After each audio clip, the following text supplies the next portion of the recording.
강원국의 지금 이 사람.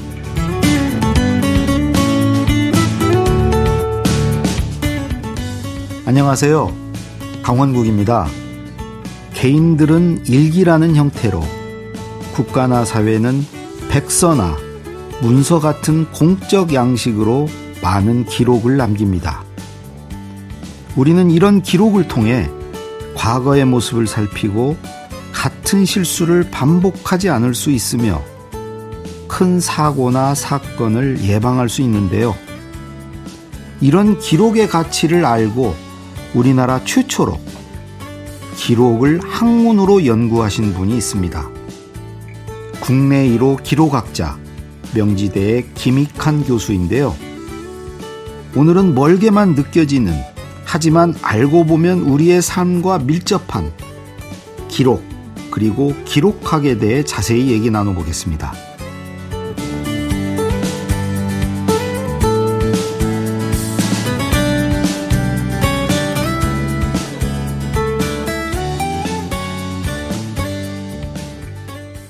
국내 1호 기록학자 김익환 교수 나오셨습니다. 안녕하세요. 안녕하세요. 반갑습니다. 아이고, 저는 유튜브로 우리 김 교수의 세 가지 열심히 보는 사람이어서 오늘 처음 뵙지만 왠지 익숙하게 오래전부터 알았던 관계 같습니다. 고맙습니다. 그 김 교수의 세 가지는 왜 꼭 세 가지를 얘기해요? 뭐 사람들이 여러 가지 습성이 있긴 한데요. 뭐랄까, 한 가지 얘기를 세 가지 정도로 나누는 게 저는 제일 쉽더라고요. 그래서 세 가지로 나눠서 설명을 하면 기억하기도 좀 더 구체화되니까 설명하기 좋고. 그래서 그러니까 무엇이든 답을 찾을 때 저는 세 가지로. 책 읽는 법 세 가지, 글 쓰는 법 세 가지, 그렇습니다. 이렇게 늘 하시더라고요. 네. 그게 뭐 사실은 9가지를 세 가지를 하나씩 묶으면 세 가지가 되는 거잖아요. 그렇죠. 세 가지 만들 수 있죠. 네네. 또 한 가지를 이렇게 나누면 세 가지 되고. 네. 사실은 기록학에서 무엇인가를 분류할 때 좀 유연하게 대응하려면 지금 우리가 대화 나눈 것 같은 그런 지혜를 갖고 있으면 좋죠. 어떤 거는 세 가지로 나눠야 되면 9가지를 셋씩 묶어서 세 가지로 하면 그렇죠. 되는 거고, 9가지 정도로 나누어서 관리하는 게 필요하거나 편리하면 그러면 이제 세 가지를 분해해서 세 가지씩 분해하면 9개가 되니까. 그러니까 이런 원리를 보통 많이 이용을 하거든요. 분해와 결합이네요. 그렇습니다.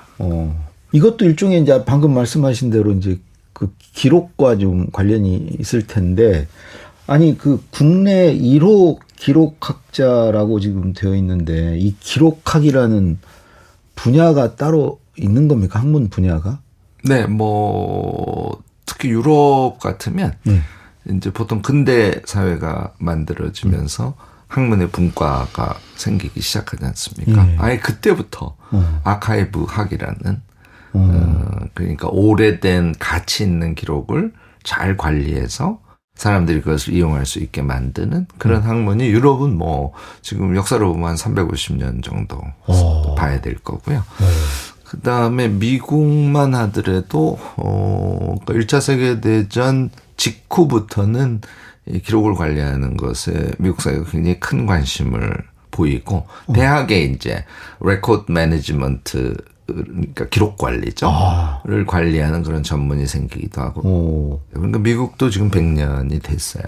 근데 우리도 조선왕조 500년에 기록 유산이 있고, 우리가 기록을 좀 중시했던 민족 아닌가요? 맞습니다. 기록을 엄청 잘했고요. 그다음에 이제 양반 지배 사회였으니까 이 양반 계층은 우리가 이제 문집이라고 하는데 이 개인이 모두 문집을 남기거든요. 요컨대 자기의 삶과 생각. 어유당 문집 맞습니다, 맞습니다. 그런 게 이제 고등학교 때 배웠네. 맞아요. 근데 언제부터 우리가 이렇게 기록을 소홀히 했어요? 근데 우리 교수님이 이러시라면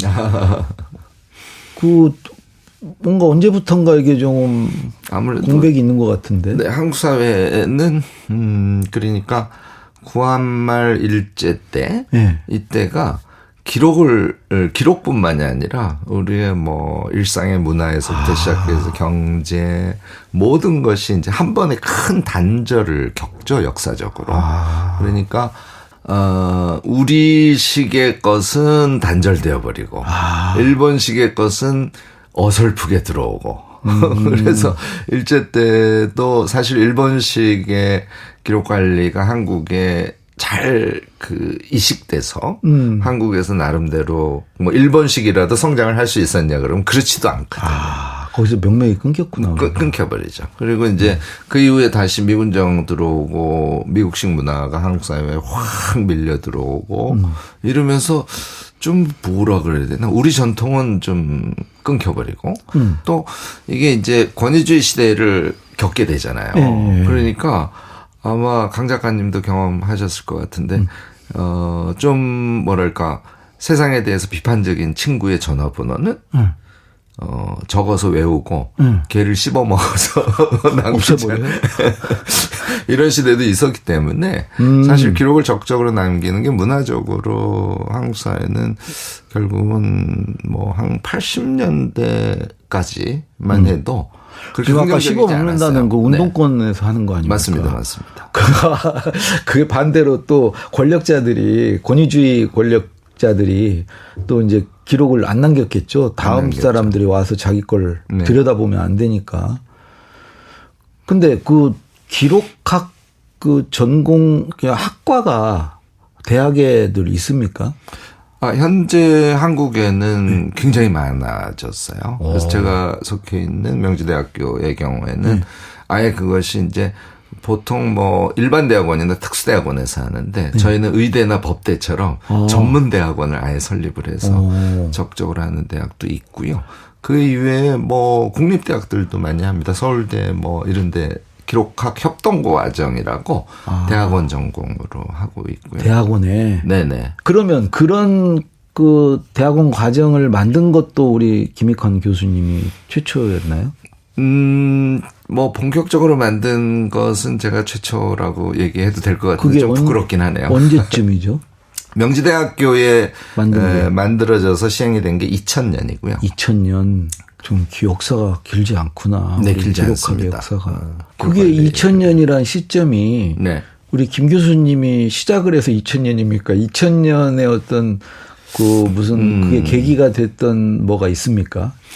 한국 사회의 이 변화를 쭉 보면 사실 1990년 후반 정도가 되면 이제 IMF를 겪지만 말하자면 기본적인 제도 수준의 민주주의 그거는 달성이 되는 시기예요. 노동상권에서부터 시작해서 김대중 대통령 때. 김대중 대통령 초기까지 얼추 완성이 됐다고 보시면 되죠. 그리고 그 다음 단계가 절차적 민주주의라고 하는데 이제 일을 하는 방식까지.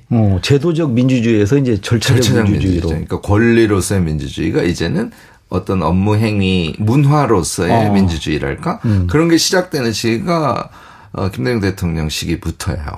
그러니까 공직사회에서도 그전에는 법령 잘 만들고 일 엄청 잘하면 됐는데 이제는 공공행위의 절차를 민주적으로 가져가고 내가 민주적으로 잘했다는 것을 세상에 증명해야 되는. 기록으로. 네네. 이런 시대가 된 거예요. 그러니까 김대중 대통령이 아마 적극적으로 안 나서셨으면 1999년에 공공기관의 기록물 관리에 관한 법률이라는 법률이 한국에서 최초로 기록법이죠. 1999년에. 네.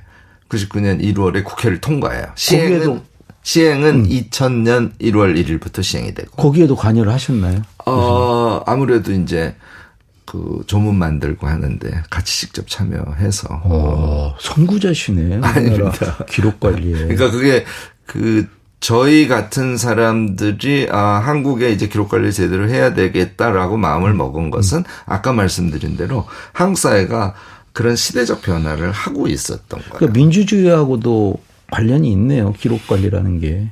아무래도 공공기록은 민주사회로 가는 첩경이라고 얘기해도 과언은 아닐 겁니다. 그러니까 자신이 한 일을 그냥 말로 협의를 해서 뭔가를 결정하는 것이 아니고 글로 써서 이제 상관한테 보내고 이제 이걸 우리가 결재라 그러죠. 절차를 밟는 거. 네, 공식적인 절차를 밟아서 의사결정을 하는 그런 문화가 형성이 가능하게 되고 또 기록은 자기가 한 것을 그대로 남기기 때문에 기록에 의거해서 항상 민주적 책임을 질 수 있는 더 책임감이 강해지게 물론입니다. 우리 사회에 그래서 역사가 심판한다는 말이 있는 거죠. 기록이 없으면 심판도 없게 되겠죠. 본래적으로는 그렇습니다. 그러면 김대중 대통령이 전까지는 그 대통령 기록 같은 게 그렇게 별로 없겠네요. 말하자면 노무현 대통령 때가 네. 완전히 아주 사소한 기록까지 기록의 전성시대였죠. 기록의 전성시대였죠. 그러니까 김대중 대통령이 노무현 대통령이 100이라 그러면 김대중 대통령이 한 20 남기셨어요. 그럼 김대중 때 20이면 그런데 그 이전은 뭐 5, 1 이렇게 보시면 돼요. 그래서 한국은 대통령 기록이 본격적으로 남기 시작한 것은 약간 꽃피우기 시작한 거는 김대중 대통령 때 출발이고 노무현 대통령 때 완전히 꽃을 피웠고 그 이후에는 보수 정권이건 진보 정권이건 기록을 왕창 남길 수밖에 없었어요. 그렇죠. 세상이 바뀌는 자리가 거죠. 잡히면 또. 네, 그렇습니다. 그러면 그 기록학을 전공한 분들은 주로 어디서 활동을 하시나요? 제자들도 많으시겠는데? 네네. 그 제일 많이 취업을 하는 곳이 역시 공공기관이고요. 공공기관의 네. 연구직 중에 네. 기록연구사, 기록연구관이라는 연구직이 있습니다. 그래서 법령에 의해서 모든 공공기관은 한 명 이상의 기록연구사를 두도록 돼 있어요. 아, 그래요? 네네. 그래서 제 제자만 하더라도 현재 기록연구사로 공공기관에 근무하는 분들이 한 270명쯤 됩니다. 그럼 연구사 하려면은 그 전공만 하면 연구사가 됩니까? 기록연구사가? 시험 같은 거 뭐 안 보고? 일단 석사학위를 받으면 기록연구사로서의 자격을 득하고요. 그다음에 공공기관의 취업은 당연히 공공기관의 공채시험을 통해서 들어가니까 자격을 가진 사람만 시험을 볼 수 있는 시험이긴 합니다만. 네. 그거 괜찮겠는데? 그 경쟁률이 그렇게 세지는 않을 것 같은데. 뭐 일반 공무원보다는 안 세죠. 그렇지만 여기도 뭐 한 20대 1, 30대 1 이렇게 되기도 합니다. 근데 어쨌든 전문직으로서 공공 영역에 참여를 한다는 그런 자부들을 갖고 있어서요. 아직은 한국사회에서 나름대로 주목받을 만한 그런 직종 아닌가 싶습니다. 저도 처음 알았어요. 기록연구사라는 게. 그거 관심들 가질 필요가 있을 것 같은데 앞으로 더 그런 수요는 많아질 거니까. 그렇죠. 아무래도. 네. 교수님도 개인적으로 기록 많이 하시죠? 그렇습니다. 약간 그걸 메모라고 해야 되나요? 익숙하니까 아무래도 기록학을 더 하게 된 거 아닐까 싶긴 하네요. 기록과 메모의 차이는 뭔가요? 그러니까 이제 저는 오늘 아마 강 작가님하고 이렇게 네. 이야기를 나누고 나가면 네. 뭐 어디 이제 제가 자리에 앉을 기회가 생길 거 아니에요. 네. 그러면 쭉 떠올리면서 강 작가님이랑 나눈 이야기, 강 작가님에 대한 인상 이런 거를 제가 메모를 쭉 해요.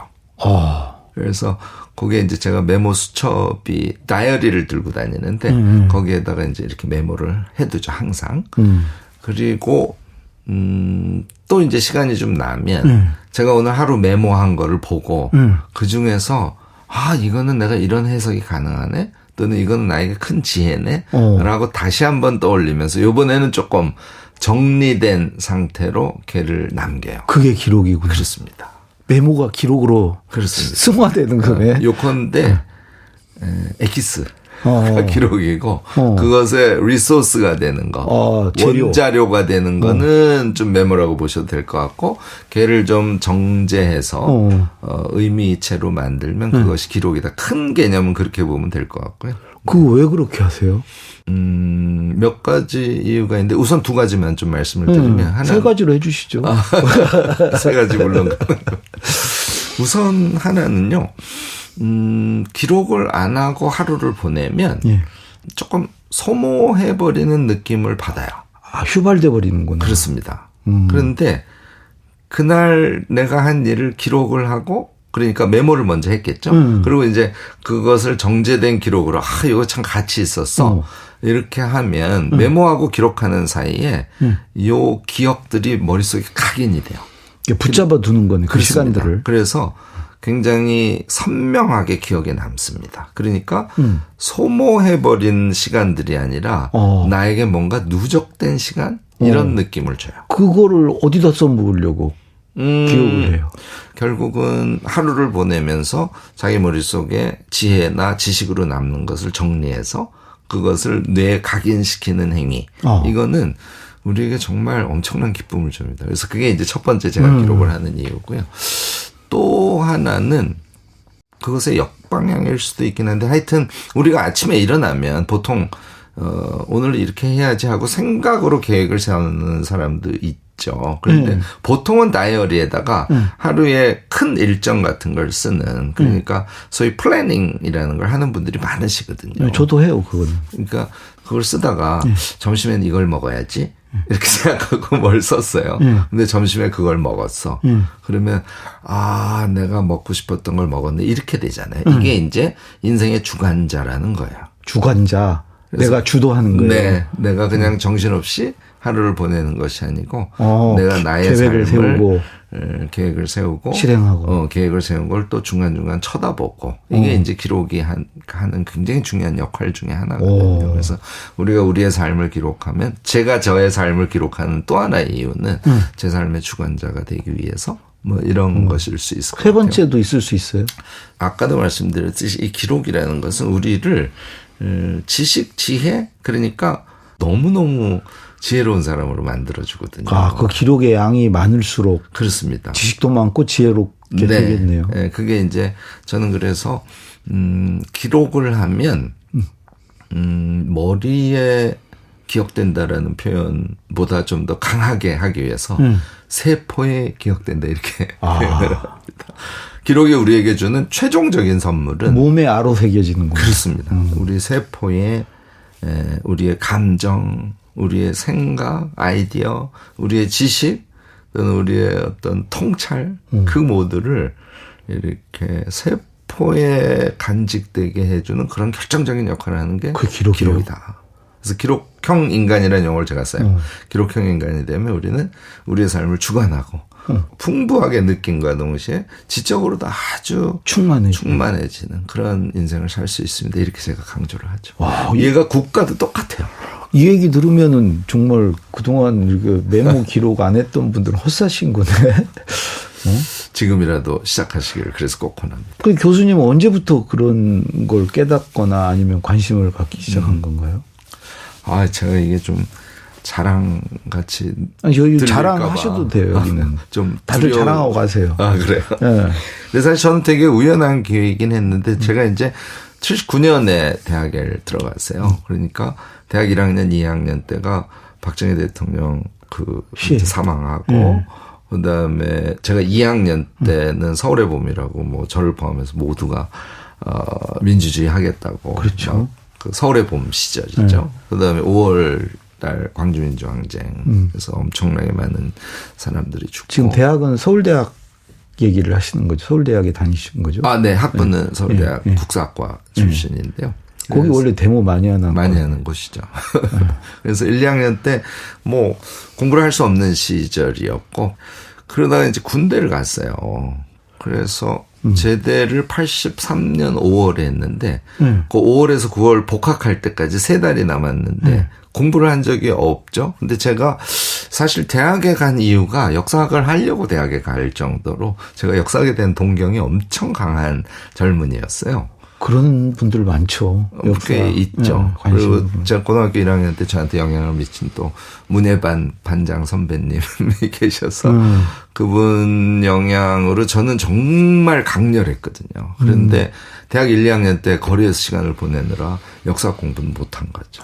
그래서 역사 공부를 제대로 하고 싶었어요. 3달 동안 18시간 공부법이라는 걸 했었습니다. 매일 18시간? 네. 3달 동안? 4시간 반 자고 식사하는 거 1시간 반을 제외하고는 다 공부를 하는. 어디서요? 집 앞에 고등학생 다니는 독서실을 끊어놓고 밤하고 아침을 바꿔서 낮에 잠깐 자고 밤 꼴박 새고 공부하고 요걸 3달을 했었어요. 오. 근데 제 인생에서 정말 큰 계기가 됐어요, 그게. 그러니까 그 정도 엄청나게 정말 미친놈처럼 공부를 했더니. 아니, 몰입이네, 몰입. 몰입이죠. 처음에 한 일주일이 되게 어렵긴 합니다. 근데 그게 몸에 붙으면 가능해지더라고요. 근데 어쨌든 그렇게 공부를 하니까 일주일에 논문을 지금 아주 생생하게 기억하는데요. 20편 이상을 읽습니다. 일주일에. 책도 2권을 같이 읽었어요. 한국사 관련된 책을. 아, 일주일에 그러니까 책 2권? 논문 20편. 20편. 엄청나죠. 그래서 실제로 제가 그 3개월 동안 일반적으로 한국사, 고대사에서 현대사까지 꼭 읽어야 되는 책, 꼭 읽어야 되는 논문이라고 추린 거는 제가 그 3달 동안 다 읽었어요. 와. 그러니까 그 이후에 제가 공부하는데 큰 토대가 됐죠. 여기 나오신 분들이 다 그런 게 하나씩 있더라고요. 아, 그러세요? 어디 좀 약간 미친다고 하잖아요. 미친 뭐 저는 우연히 그리고 뭐 하여튼 그래서 그걸 했는데 첫 주 그거를 하고 일요일 하루를 쉬었거든요. 아무것도 기억이 안 나는 거예요. 맞아요. 이게 뭐지? 근데 생각해보세요. 처음에 한 이틀 정도는 제가 정말 죽는 줄 알았거든요. 그 18시간을 계속 졸리니까. 보통 왜 넓적다리를 찍는다 그러잖아요. 제가 여기가 실제로 시커매질 정도로 찍었거든요. 굳이 그럴 필요가 있으시나? 그러니까. 근데 뭐 지금 이미 지난 일이라서. 근데 사실 잘했다고 생각하는데 그렇게 고생을 하고 공부를 하고 일요일 날 좀 정리를 하려고 했더니 아무것도 기억이 나지 않는 이 충격이 보통의 충격보다 훨씬 컸던 거예요. 이거는 큰일이다. 말하자면 세상이 무너지는 느낌? 근데 이제 그때 가졌던 수단이 우리가 어릴 때부터 공부할 때 노트를 했으니까. 노트 필기. 그거가 그냥 유일한 방법이었어요. 그래서 일단 꼼꼼하게 노트 필기를 하자. 그러니까 18시간 할 때는 그 노트 필기를 안 했어요. 그러니까 그냥 읽었어요. 책에 사이드에 이렇게 책에 줄 치고 동그라미 치고 사이드에 쓰고 밑줄 긋고. 그다음에 논문은 복사한 거니까 거기다 밑줄 긋고. 그렇게 하면 되는 줄 알고 왜 이제 고등학교 때까지는 노트 필기하면서 입시 준비하는 공부를 하고 대학에서는 이해를 위한 공부를 하는 거니까 걔를 뭐 노트 필기까지 하랴. 이렇게 생각을 한 거죠. 암기를 안 하셨구나. 그렇습니다. 그때 처음으로 그 다음 주부터 이제 노트 필기를 했고 노트 필기를 하니까 이제 읽는 양이 당연히 반으로 줄죠. 노트 필기하는데 시간이 걸리니까. 근데 한 달 하니까 노트 필기하는 시간이 거의 뭐 4분의 1 정도로 확 준다는 걸 제가 깨닫게 되고요. 어쨌든 요거는 디테일들이 있는데 제가 그래서 그 3달 동안 기록이 무엇인지를 피부로 배우긴 했어요. 근데 그게 제가 나중에 하는 기록학이라는 거는 몰랐죠. 그래서 그 이후로 저는 책을 읽을 때도 제가 하는 방식의 메모를 계속 하면서 기록을 하면서 책을 봤고요. 그럼 학부 때 대학생 때 그걸 일단 깨우친 거네요? 그렇습니다. 그래서 그렇게 깨우쳐서 이제 공부를 할 때는 이렇게 기록하면서 메모하면서 해야 되겠다는 건 아셨는데 이제 기록학을 해야 되겠다고 생각한 계기는 또 이제 제가 졸업을 하고 그다음에 이제 아까 잠깐 말씀을 드렸습니다만 뭐 그 시대가 한국 사회의 어떤 그 진전 여러 측면에서의 경제적 진전을 포함한 여러 진전을 필요로 하는 시절이었단 말이죠. 제가 군대 갔다 와서 학교를 졸업한 게 이제 80년대 중반이니까 그래서 80년대 후반까지는 뭐 여러 그 이제 학술단체 등에 왔다 갔다 하면서 공부도 좀 하고 활동도 좀 하고 이런 시절을 겪었었는데 제가 역사문제연구소라는 연구소 창립 멤버이기도 하고 거기서 이제 활동을 했었거든요. 그러다가 이제 88년에 유학을 갔었거든요. 근데 제가 스타일이 좀 더 구체적인 실천을 중시하는 타입이라는 걸 나중에 알게 됐어요. 그래서 유학을 하면서도 유학할 때는 이제 제가 역사학을 하고 역사학으로 학위를 받아서 한국에 와서 교수 생활을 해야지 뭐 이런 플랜이었을 텐데 머릿속에 이제 그런 구체적인 좀 더 어떤 실무에 적용할 수 있는 이런 학문에 대한 갈구가 좀 있었던 것 같아요. 아, 역사학은 아무래도 이게 추상도가 너무 높아요. 구름 위에서 노는 것 같고 네. 땅에 발을 디디는 것을 좀 하고 싶었어요. 근데 마침 제가 이제 유학을 동경대학에서 했는데 90년대 초반에 동경대학에 새로운 학문들이 많이 들어오기 시작한 그런 시기였습니다. 마침. 그래서 그때는 뭐 여러 가지인데 문화자원 관리라든지 그러니까 그런 아주 독특한 영역들이 들어오기 시작하고 그 안에 아카이브, 기록과 관련된 과목들이 대학원에 신설되기 시작했습니다. 그래서 처음으로 유학한 덕분에 기록학, 아카이브학이라는 게 있다는 걸 알게 됐고 그래서 이제 그때부터 유럽, 미국 등지에서 나온 논문이나 저서들을 보면서 제가 공부를 하게 되죠. 그럼 역사학의 하나의 수단으로 기록학이라는 게 있는 건가요? 어떤가요? 역사학과 기록학의 관계는 어떻게 되는 건가요? 역사라는 게 역사적 사실이 있고 역사 자료가 있고 그다음에 역사학이 있는 거지 않습니까? 그래서 이 역사 자료를 정리하는 학문이 기록학이에요. 출발은 그렇습니다. 그래서 여기에서 여러 가지 방법들을 개발을 한 것을 가지고 이제 국가가 기록 관리를 어떻게 하면 되는지 또 뭐 기업이 어떻게 하면 되는지 개인이 기록 관리를 어떻게 하면 되는지 이런 것들이 이 학문에서 파생돼서 그러니까 역사학의 분과학으로 만들어진 기록학의 파생해서 쭉쭉 발전하게 된 거죠. 자, 오늘은 이제 시간이 돼서 벌써 그렇습니까? 예, 시간이 저도 뭐 기록학이라는 또 이 분야에 처음 듣는 얘기라 너무 신기하고 재밌어서 듣다 보니까 시간이 이렇게 됐는데 아까 이제 언뜻 얘기하셨지만 그 대학에서 어떻게 해서 또 군대에 끌려가시고 또 뭐 그 이후에 기록 관리에 어떻게 그쪽에 관여를 하게 되셨는지 이런 구체적인 얘기들은 내일 또 모시고 이어서 듣도록 하겠습니다. 네, 오늘 말씀 고맙습니다. 감사합니다. 국내 1호 기록학자 명지대 김익환 명예교수였습니다.